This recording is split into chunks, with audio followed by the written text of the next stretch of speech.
What's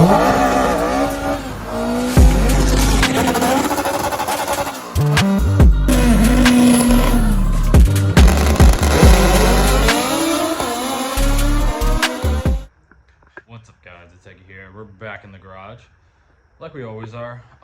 If you watched the last video, which I'm surprised hasn't gotten any more views, but if you haven't, go and watch it. We finally got a Kuko started, and right now we ordered a bunch of stuff, and I'll show you that in a second. We ordered a bunch of stuff as far as finishing the water lines, and had to order a fuel check valve for class rules, so they check your fuel after every pass. And then we ordered the lines and fittings for the catch can, clutch pedal, because going from cable to hydraulic, it just makes it 10 times easier. Clutch line, and and the slave cylinder. So basically we have everything that we need to get this thing moving. We just gotta do brakes and a couple other things after that, but I just wanted to get everything plumbed up so we don't have to worry about anything else in the engine bay besides a couple plugs I've got to swap over. But I'll show you that, guys, right now. So I have, well, that's the 10 ANs, 10-10 that I ordered, and then that was the 16, and then this is our clutch pedal. It's a Willwood with a McLeod master cylinder on it that Noel, Xavi's dad gave me, so shout out to him. Thank you very much. And then we have our clutch line hose kit that goes from the master cylinder to the slave cylinder, specifically for this chassis. And then we also have ordered the bracket for the throttle cable, because it has to mount right over here. Sorry, got the line in the way, but it has to mount right here, goes right there. Actually, I had to look up a picture. But we got all our fittings right here, -16. Got the 12 to 16 on the water pump, and the 12 to 16 on the water plate itself. And then come over here, we got the other ones here. So, almost fell. Essentially, I have to do something funky as far as the cooling, because since the only way to mount the radiator is sideways, I have to, these fittings were too close. So what I'm gonna do, and it should work after talking to a lot of people, I'm gonna run this fitting to here, and then this one from the pump to that side, which in reality should still all work just the same. And a lot of people have concerns of not bleeding, and then talking to some other people who have the same setup, essentially, they said it should be fine. So hopefully that's true, and it bleeds. We're just gonna find out. And I mean, if it doesn't, then we swap the radiator around. Hopefully some of the lines can be reused. If not, I'll have to order another line. So it is what it is. And anyways, I want to get started because these bugs are biting pretty bad already, and it's only like 8:30. I came out here a little earlier, but kind of more the type that I come in here, I watch a couple YouTube videos, and then I eventually get to work. So, and then shout out to Xavi for letting me borrow his wrench, even though I ordered one, because I should have just waited or borrowed it or ordered one, because I marred these up a little bit. But it is what it is. They're gonna get scratched up over time. But yeah, I did the catch pan lines. It came out pretty good.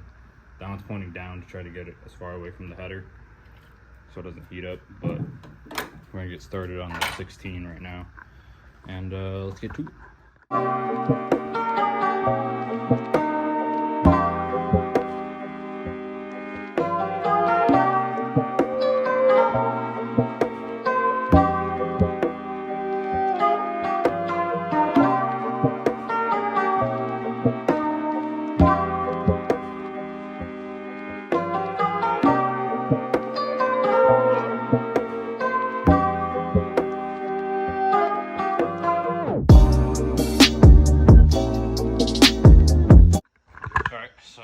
Got one side done.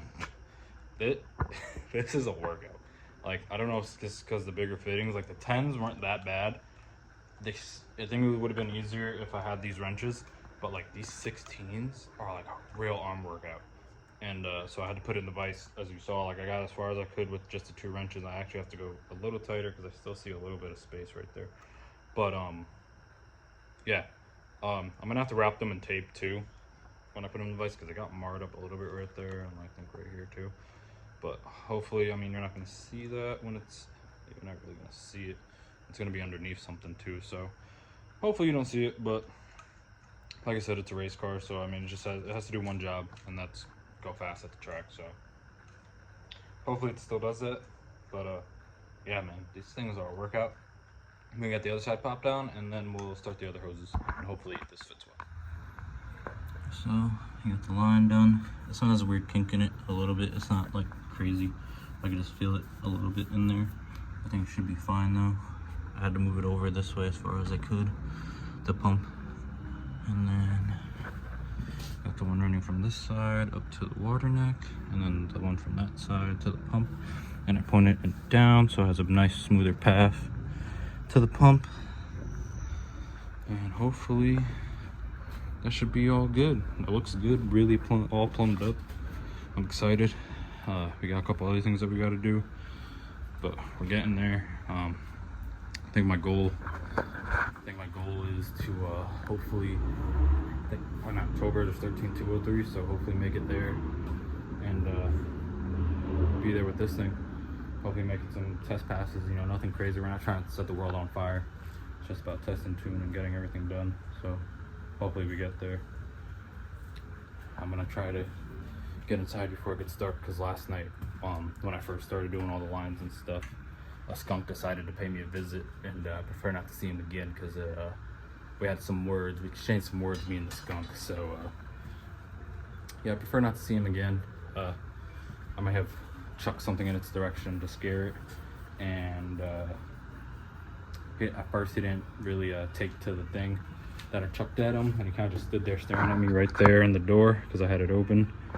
And so I ran over, kicked this block down that was holding the door, and then when I slammed it, the smell started to come in. So yeah, once it gets past like 10, that's when the wildlife starts coming out. That's when it's their time to be outside and not mine. So yeah, so that's it for now. Man, like, these AM lines really kicked my butt. As far as like, this one kicked my butt a little bit. It wasn't that bad though. Just trying to get it on here, and just, you know, this top one right here was probably my easiest one. I took it to work, and I think the problem is too is that where my vise is on this wooden, you know, why isn't it focusing? It's on this wooden bench, and the whole thing flexes. So at least at work, it's on a metal bench, so it doesn't flex as much. That bench still moves a lot at work, but not as much as this one. And I should have done this from the beginning, and I thought about it when Jeff told me at work. He said there's a device that you know, like a tool that they put in the vise so you can hold the AM line. So what I did, I took this, you see mine's all marred up on both sides.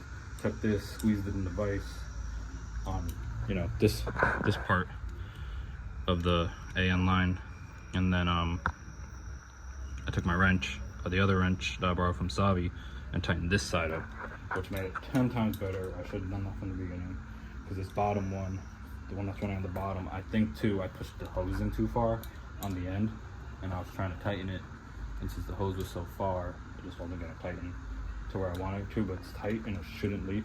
And I ran them through the water hose too, just to clean them, because from cutting it, the rubber gets inside. Clean them out, and I think we should be all right, because I noticed on a couple of these other ones there's a little gaps between the actual like fitting and the hose. So, but it's all plumbed up. Catch can, water, fuel's all done. So now it's just really just a bunch of little things, and you know, we should be ready to go. And then what else was I gonna say? Oh, so unfortunately everybody knows that Atco closed. I'm super behind on that. We went to Pan Am's a couple days later, boom, shut down. No words whatsoever. Chris Miller already moved the events to The Rock at Rockingham, North Carolina, and 3 of them to Maple Grove, which one of them being Pan Am's. So went to Maple Grove. Pan Am's was there before one time, and it's a really nice facility. So hopefully the car will be done well, it should be done for sure for next year. And we were able to make that event because I'm super excited to get out there with the car. And then especially testing like this winter, and you know, hopefully, you know, even I probably won't take the car down to North Carolina, even though it'll probably be a little warmer and a little better for testing. I'm trying to record over here.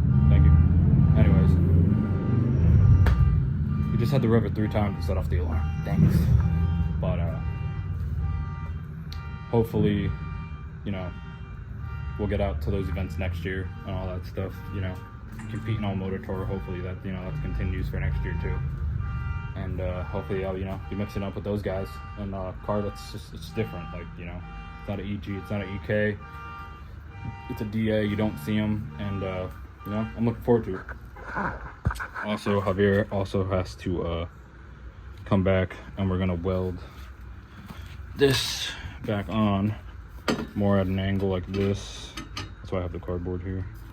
And then I think we're gonna cut in a little more to make it a little bigger so it's not constricting so much. And then we're gonna put a 45 so it flows out better. And when he explained all that to me, it made sense. So, but here she is. Hopefully soon we'll have the front end back out. We can shut the hood properly with the hood exit and everything, and we'll go racing. But until next time, it's been Eggie, and I'll see you guys next time.